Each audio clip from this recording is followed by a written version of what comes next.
Stop letting social media dictate your sales. There's a better way to make money without the endless scroll. Here's the thing I know about you. You do want to make daily sales, but you don't want to have to do that on social media. You also want to make daily sales, but you don't want to feel like you're coming off slimy or sleazy. You've seen other people do this and you think, ugh, I don't want to do that. So you're literally stuck being on social media, trying to provide value and not making daily sales. And I totally get it because I've been there. And hey, if we haven't met, I'm Lise Cartwright, founder of Hustle and Groove, and I've worked with over 1,000 amazing creative entrepreneurs to make daily sales without social media. And today, I really just want to talk about and recognize where you're at right now and what you could start to do instead if you genuinely want to make daily sales, but you don't want to have to be doing that all over social media. But let's first address the elephant in the room. You've probably been dreaming and wishing that there was a way for you to do this without involving social media, but you can't figure out what that looks like because you know that there are people who are making money on social media. It just doesn't align with the way that you want to run your business. It doesn't align with the way that you want to show up in your business. And I totally get it. That's exactly where I found myself in 2020 when I decided to shut down my Facebook group, to pull back from social media. Now, granted, this took me a solid 12 months to actually figure out what it looked like to not be on social media and what I would replace that with instead. Because there's no denying that we still need to be visible and we still need to be discoverable. But that doesn't mean that social media is the only answer. When I started to close everything down, I started to discover that when I did that, I felt so much better.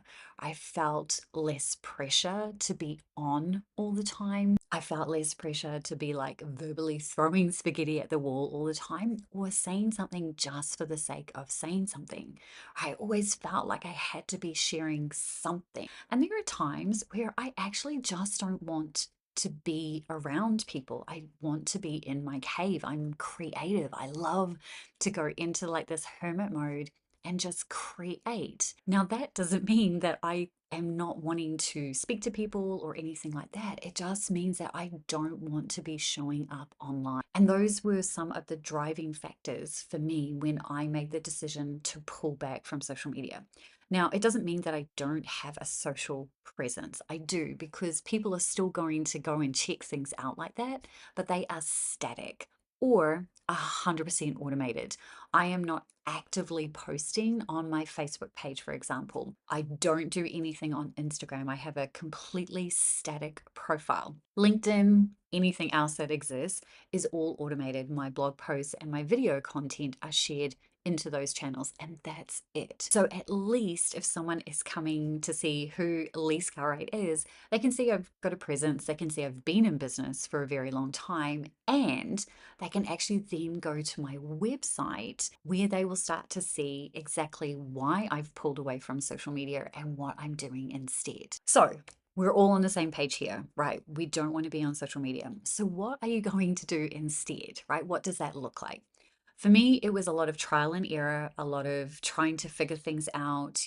I started doing a lot of stuff on my blog, but I found myself doing the exact same thing, writing content just for the sake of writing content, aka saying something just for the sake of saying something, posting something just for the sake of posting something, because I still felt like I had to be doing things this way. It wasn't until I really started to dive into my human design and also understanding the way that people buy, right? Understanding the way that people were finding me. And once I understood those things, this is how I came up with my discoverable content system, which is a core component of my daily sales ecosystem. So, discoverable content is very simple to understand. It's about reverse engineering from your offer. So, what I mean by that is, I am not creating content unless it is directly correlating to an offer. So, you start with your offer and then you ask yourself the question, what are the pain points that I'm solving with this offer, right? As it pertains to the audience that you're actually trying to help, what are those? What do those look like?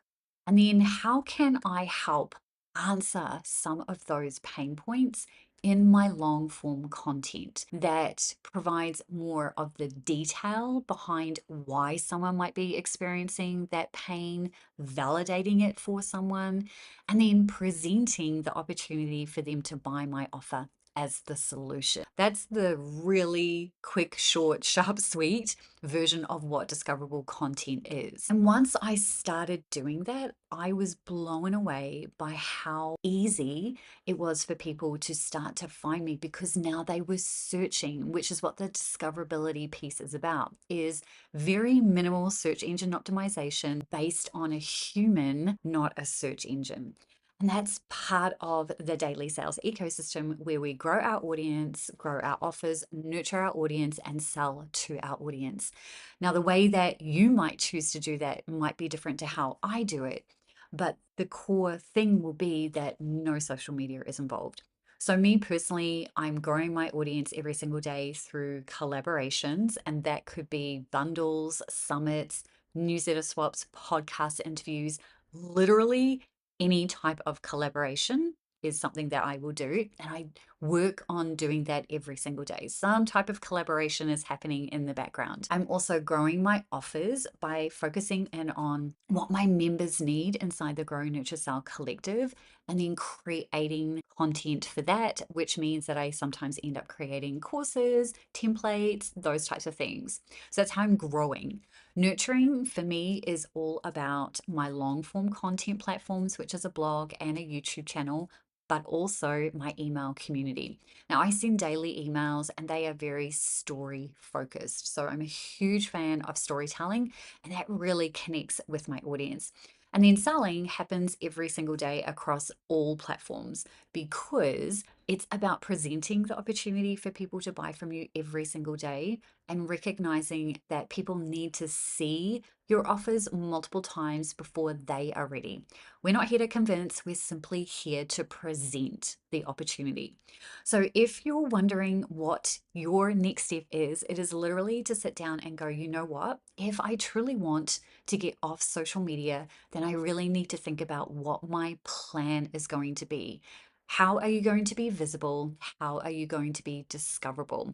And if you need some help, I actually have a really amazing training that is all about 50 social media free strategies to promote your business. More details about that below. Otherwise, the next video that is coming up on your screen is going to talk to you about how you can make this one small shift that will help you grow your audience off social media. I'll see you in that video.